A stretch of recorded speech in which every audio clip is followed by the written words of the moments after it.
moment où je tourne cette vidéo, ça fait un petit peu plus d'un mois que j'ai publié ma vidéo sur la rupture amoureuse et donc que j'ai commencé à alimenter cette chaîne et à publier un clip par jour. Et je me suis dit que c'était le bon moment pour faire un petit bilan. Je pense que je ferai ça, je sais pas, tous les mois ou après tous les 3 mois, 6 mois et on fera surtout le grand bilan dans un an. Mais je trouvais ça intéressant de faire un petit bilan maintenant, après un mois. Et ça veut dire donc un peu plus d'un mois que moi, j'ai eu le temps de me remettre en question et de passer à autre chose, etc. Mais si on regarde juste la date de publication de la vidéo que j'ai faite sur la rupture amoureuse, bah ça fait à plus ou moins un mois. Donc je trouve ça intéressant de faire des petits bilans comme ça, parce que vous l'avez compris, je vais pas tous les jours vous raconter ma vie sur cette chaîne, c'est pas le but. Je vais essayer d'alterner entre des vidéos conseils qui sont issues de mes réflexions ou des vidéos comme celle-ci où je vous parle aussi de vraiment juste comment ça se passe dans ma vie et vous donner peut-être des vidéos encore plus brutes issues vraiment de ma vie. Juste là, je ne vais pas vous donner des conseils, je suis au même niveau que vous, je vous donne pas de conseils, je suis un humain qui a vécu des choses ces dernières semaines, qui a eu des remises en question et donc je voulais vous partager ça aujourd'hui. Si je peux vous donner quelques détails croustillants, parce qu'il n'y en a pas eu non plus beaucoup, mais commençons par le positif. J'ai reçu beaucoup de messages de personnes qui ont vécu des ruptures amoureuses et qui m'ont dit que cette vidéo leur a parlé, et ça c'était cool. Enfin, pour moi c'était agréable de me dire que j'avais pu aider des personnes à vivre mieux leur phase de rupture amoureuse ou une déception amoureuse. Comme je le précise encore une fois, moi j'ai pas vécu de rupture amoureuse, mais j'ai vécu une expérience qui m'a donné envie de faire une vidéo sur les ruptures amoureuses parce que j'ai connu à peu près la même sensation qu'une rupture amoureuse. Mais encore une fois, voilà, il y a des personnes qui ont vécu des vraies ruptures amoureuses ces derniers mois, qui étaient en relation depuis 2, 3, 4, 5 ans. J'ai reçu des messages comme ça.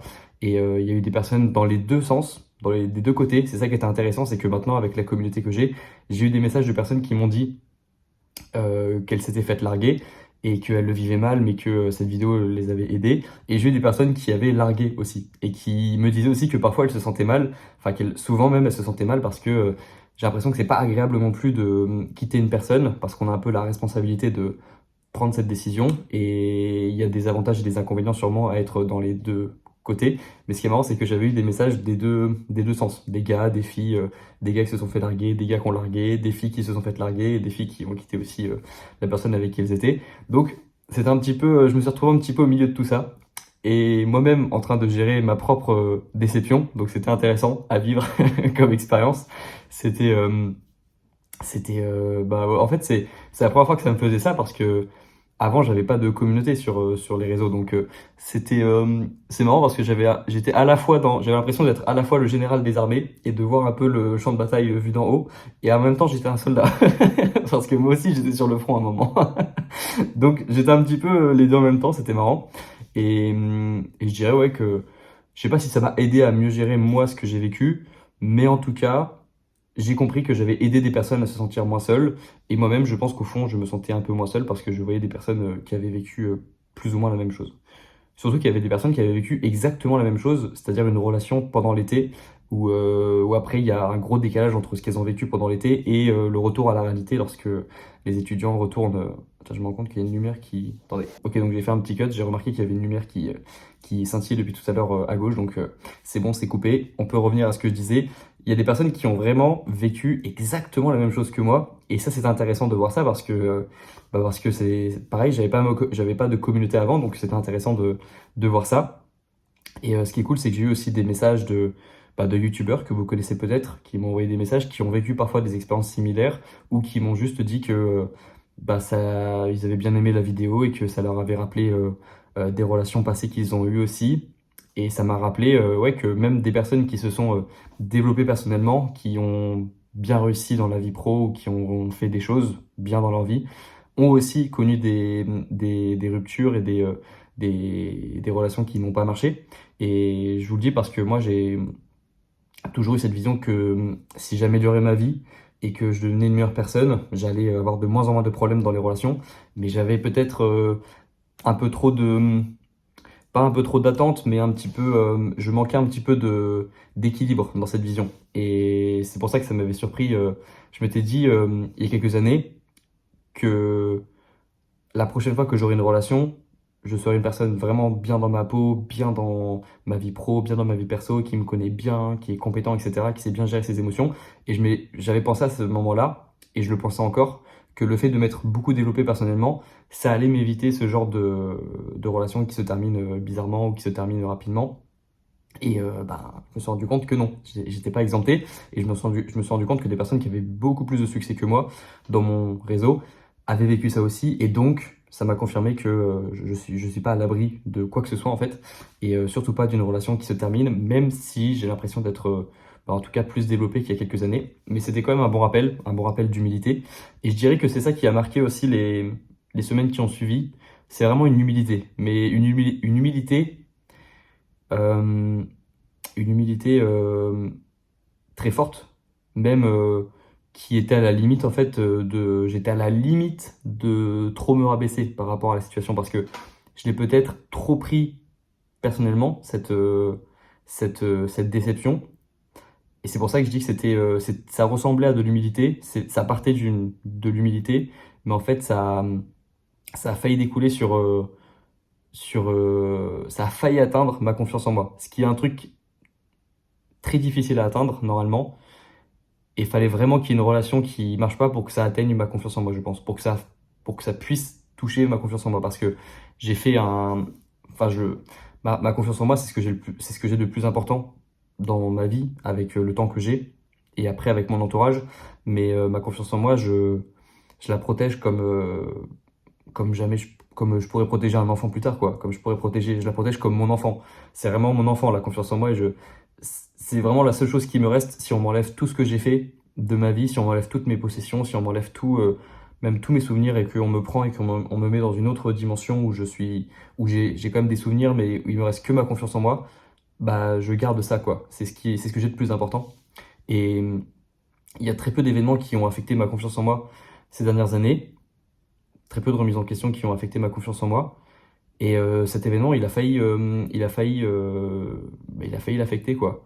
Il a peut-être affecté d'ailleurs au début un petit peu. J'ai l'impression que maintenant, pas trop, parce que quand je vois comment j'interagis maintenant avec les personnes que je rencontre, j'ai pas l'impression d'avoir été trop affecté par ça. J'ai pas l'impression que les personnes, parce que vous savez, parfois une personne qui sort d'une rupture, mais je parle d'une vraie rupture, euh, on sent à la manière dont elle interagit qu'elle n'est pas encore prête pour une relation ou qu'elle est encore très affectée par la relation qu'elle a vécue avant, même si elle veut le cacher. Je trouve que ça se ressent beaucoup. En tout cas, moi, je le ressentais je sais pas, lorsque je parlais avec des filles qui avaient eu une relation longue avant et, euh, et qui disaient parfois être passées à autre chose, mais qui le montraient pas. Elles le disaient, mais elles le montraient pas. Ça se voyait pas en fait.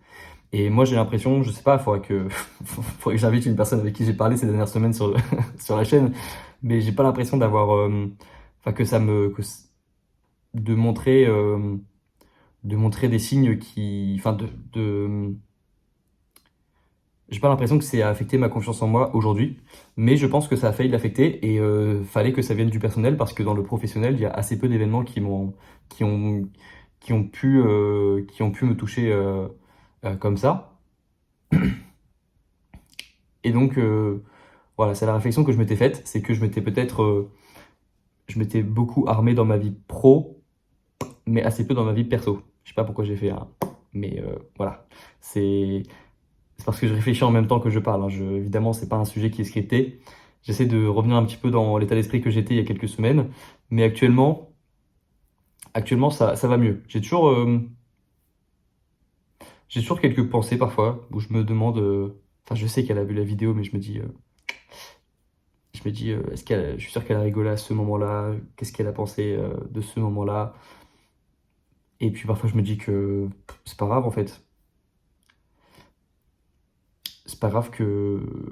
Parce qu'en fait, ah oui, c'est ça le truc croustillant. C'est que je me suis demandé justement, et alors oui, j'ai même pas précisé ça, mais faire une vidéo sur les relations amoureuses sur YouTube, c'est un enfer parce que euh, tu sais que la personne avec qui tu as une relation va voir la vidéo parce que si elle connaît ta chaîne YouTube, elle sait enfin, elle va tomber sur la vidéo forcément à un moment, ou alors une personne de son entourage va lui dire, ah t'as vu, il a fait une vidéo sur les relations, donc elle va se douter que tu vas parler d'elle.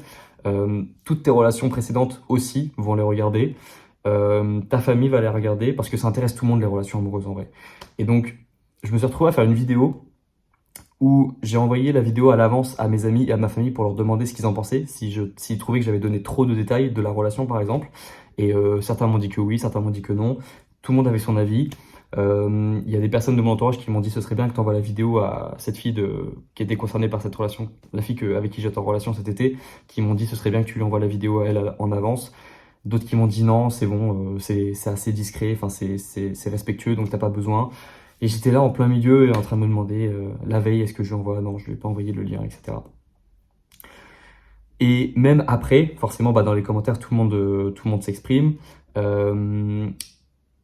Et surtout, même après, le lendemain, alors que je ne m'attendais pas, j'ai reçu aussi un message de mon ex qui était pas contente que j'ai mis une photo de nous floutée dans la vidéo, que j'ai intégrée à un moment, je ne sais plus exactement quand dans la vidéo, mais je me rappelle en effet avoir retrouvé une photo, mais du coup je l'avais floutée pour pas qu'on puisse reconnaître que c'est elle, et juste pour donner un peu plus de contexte. Et donc j'ai dû m'expliquer, j'ai supprimé un Instagram réel que j'avais fait où la photo apparaissait, encore une fois floutée, mais elle apparaissait.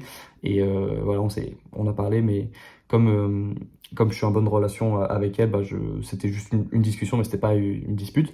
Mais voilà, je l'avais pas anticipé. Je m'étais dit que j'avais flouté la photo, donc je savais qu'elle allait se reconnaître. Si elle voyait la photo, elle savait que c'était elle, mais personne d'autre savait que c'était elle. Mais on s'est expliqué. Et puis j'ai eu aussi des personnes qui... Ouais, j'ai eu des commentaires, j'ai eu des amis à qui j'avais pas envoyé la vidéo avant, qui m'ont envoyé des messages après. J'ai eu des discussions très intéressantes avec des youtubeurs qui eux aussi avaient parlé de relations sur leur chaîne et qui ont constaté les mêmes choses que moi, c'est-à-dire que tout le monde a son avis et que c'est assez difficile en fait d'en parler, sans parler aussi des futures personnes que je vais rencontrer qui vont tomber sur ces vidéos, comme ça s'était passé avec cette fille cet été qui était tombée sur mes anciennes vidéos où je parlais des relations. Et en fait, c'est vraiment des vidéos qui plaisent à tout le monde, mais qui peuvent, moi, impacter mes futures relations. Dans le sens où ces vidéos que je fais sur les relations, c'est trop bien parce que ça parle à beaucoup de monde, mais moi, ça m'handicape. Je pense que ça peut m'handicaper dans mes futures relations parce que ensuite, les personnes que je vais rencontrer, elles sauront forcément un jour ou l'autre que que je suis sur YouTube. Elles vont tomber sur ces vidéos, relations, forcément, et elles vont avoir un gros déséquilibre dans l'information qu'elles ont sur moi par rapport à... Il va y avoir un gros déséquilibre entre ce qu'elles savent de moi et ce que je sais d'elles. Surtout que ça fait partie du mystère aussi lorsque tu rencontres une nouvelle personne, d'apprendre à savoir comment est-ce qu'elle gère ses relations ou d'apprendre à savoir son passé aussi dans les relations. Et en fait, là, le mystère, il est assez vite résolu lorsque, comme moi, je fais parfois des vidéos sur les relations que j'ai eues dans le passé. Et donc, c'est pour ça que j'en étais venu à la conclusion que peut-être dans un an ou deux, je verrai en fonction des relations que je pourrais avoir et en fonction de à quel point je prendrai les relations au sérieux, je verrai si plus tard je ne mettrai pas ce genre de vidéos relations en non répertorié sur ma chaîne, au moins pour préserver le début des relations que je pourrais avoir et ensuite pourquoi pas les remettre en public. Mais voilà, qu'il y aurait une gestion un peu plus active de mes vidéos spécialement sur les relations. C'est une réflexion que je m'étais faite et que je m'étais faite aussi avec un autre youtubeur que vous connaissez sûrement, avec qui j'ai beaucoup parlé de relations et avec qui j'avais fait des podcasts.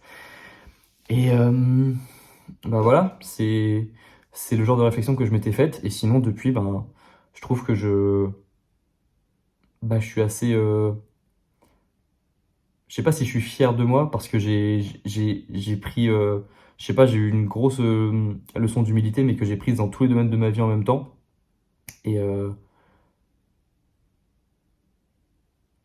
Et donc, pour être fier de moi, j'ai vraiment besoin de faire beaucoup de choses, alors qu'avant, peut-être que j'étais un petit peu plus complaisant et j'étais assez fier de moi plus facilement. Mais je pense que ça me fait du bien. Je pense que c'était ce dont j'avais besoin. Et en tout cas, à chaque fois que j'étais humble, ça m'a jamais desservi de toute façon. Donc, je pense que là, pour être vraiment fier de moi, j'ai besoin de faire des choses que j'ai jamais fait encore pour l'instant.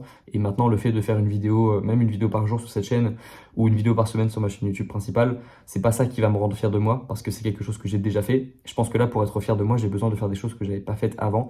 Et c'est pour ça que je me suis fixé beaucoup de gros challenges en 2023 pour devenir une personne que j'ai jamais encore été et donc être fier de moi. Un peu comme au début de ma chaîne YouTube où j'ai eu besoin de faire des choses qui me faisaient très peur, qui me challengeaient beaucoup. Je pense que là, c'est le bon moment pour me challenger. Et ça partait aussi de cette chaîne clip qui qui part bien et qui m'oblige aussi à faire un truc différent, c'est-à-dire me poser chaque jour et d'exprimer mes pensées. Et je trouve ça très cool. Ça complète bien les séances d'écriture que je fais, ça complète bien les séances de méditation. Mais voilà, euh, ça m'aide dans mon travail d'introspection et je pense que ça vous aide aussi dans le vôtre. Donc ça, c'est très positif. Et c'est aussi ça que je tirais de cette expérience. Finalement, un mois plus tard, un mois après la vidéo rupture amoureuse, je suis juste rempli de gratitude que cet événement me soit arrivé et surtout de la façon dont j'ai géré l'événement, c'est-à-dire en faire un projet collectif de on va se transformer ensemble et de pas juste être rempli de mépris et de dire je sais pas, d'être énervé, d'être aigri. Non, j'ai transformé tout ça en on va se transformer ensemble et je vais filmer ça et puis on en tirera tous du bien et puis je lui souhaite même pas de mal en fait, je veux juste qu'elle soit bien dans sa vie. Voilà, et que moi aussi je sois bien surtout parce que je me suis mis pas mal en retrait ces dernières semaines, ces derniers mois. Enfin, j'ai essayé de chercher l'intérêt de tout le monde et je me suis peut-être un petit peu oublié aussi. Donc, euh, donc voilà, c'est ça que je peux vous partager aujourd'hui. Je suis complètement décoiffé là ce soir. Je viens de sortir d'un running de 5 km qui a été bien vénère. En plus, les runnings en hiver, c'est un autre truc. D'ailleurs, j'ai remarqué, là j'ai couru à 18h30. J'ai l'impression que j'étais le seul à courir. Bah, j'étais le seul à courir. Il faisait nuit, il faisait froid. Pas un chat dans les rues. Et c'est marrant parce qu'il y a 6 mois, je courais encore au même endroit, mais c'était l'été, il était 18h et le running était pas du tout pareil. Donc c'est bien aussi l'hiver pour ça, pour travailler la discipline, c'est que ça change complètement l'environnement change complètement la difficulté perçue de l'événement. Là, c'était juste un 5 km. J'ai l'impression que j'ai galéré parce que j'ai l'impression que j'étais le seul à courir dans la ville, alors que lorsque c'était l'été, qu'il faisait chaud et qu'il faisait beau, limite c'était un moment de plaisir, quoi, le running de 5 km à 18h. Donc voilà. Je vais me forger dans la difficulté. Je me suis toujours forgé dans la difficulté. Je pense on apprend jamais lorsqu'on est vraiment très confortable. On est plus heureux peut-être, mais on a moins de sens lorsqu'on est très confortable. Donc je suis juste content d'avoir trouvé moi-même mes challenges, d'en avoir eu quelques-uns qui me sont tombés dessus sans que, sans que je les avais demandés, sans que je les avais imaginés ou, euh,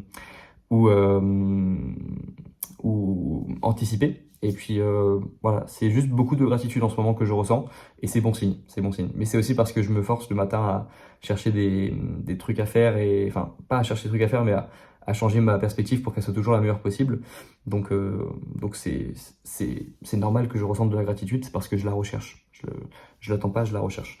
Donc voilà, batterie faible. De toute façon, j'ai fini ce que j'avais besoin de dire. J'espère que ce petit débrief vous aura plu, vous aurez appris peut-être plus de choses depuis cette vidéo rupture que j'avais faite, que je vous mettrai en description de vidéo pour ceux qui l'ont pas vu, mais c'était c'était l'origine de cette chaîne, donc je pense que la plupart des personnes qui voient cette vidéo aujourd'hui l'ont vu.